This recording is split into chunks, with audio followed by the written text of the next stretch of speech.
Hadi bakalım Allah'a emanet. Hadi.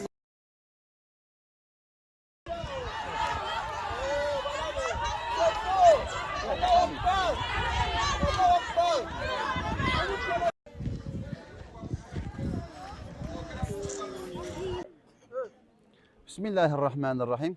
Umut Kervanı İnsani Yardım Vakfı olarak şu an Afrika'nın Uganda ülkesindeyiz. Kırtasiye yardımlarımız şu an tüm hızıyla devam ediyor. Şu an burada Uganda'da 2024-2025 eğitim ve öğretim yılının ilk günündeyiz.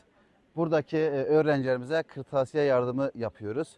Yani bu kırtasiye yardımımı yaptığımız zaman yani o sevinci, o mutluluğu görmeniz lazımdı. Hakikaten gözlerin içi gülüyordu. Biz Umut Kervanı İnsani Yardım Vakfı olarak sadece burada değil, dünyanın dört bir tarafında bütün mazlum coğrafyalarda ihtiyaç sahibi tüm insanlara biz burada kırtasiye yardımı gerçekleştiriyoruz Umut Kervanı olarak. Şu an Uganda'dayız, bir köydeyiz. Arkamda gördüğünüz şu baraka bu bölgenin okulu. Öğrenciler şu arkamızda gördüğümüz barakaları sınıf olarak kullanıyorlar ve orada eğitim görüyorlar. Bu şekil olan dünyada mazlum coğrafyalarda bir sürü bölge var. Biz Umut Kervanı İnsan Yardım Vakfı olarak Allah'ın izniyle sizden almış olduğumuz vekaletler doğrultusunda, bağışlar doğrultusunda burada ihtiyaç sahibi olan tüm insanlara ulaşmaya çalışıyoruz. Bu minvalde de bize desteklerini esirgemeyen tüm hayırseverlerimize Uganda'dan teşekkür ediyoruz. Allah-u Teala hepsinden razı olsun inşallah. Esselamu Aleyküm ve Rahmetullahi ve Berekatuhu.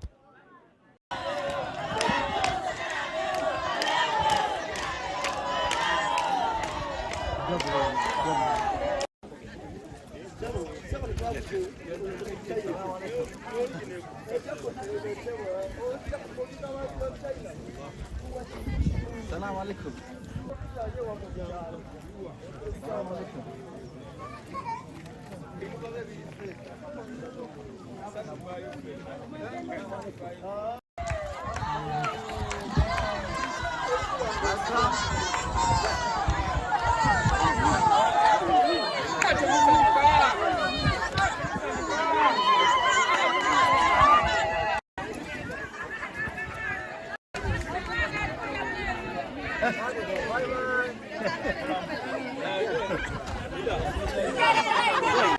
Sen nasıl çekelim böyle?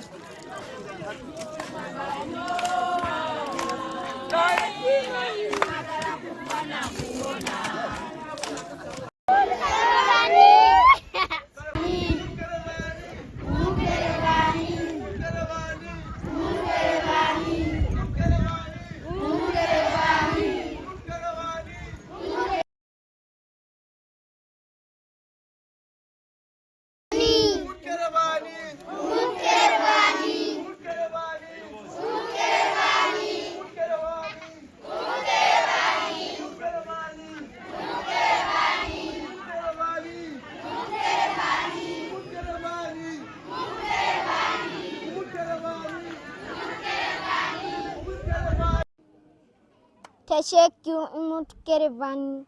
Maşallah. Teşekkür Umut Kervanı.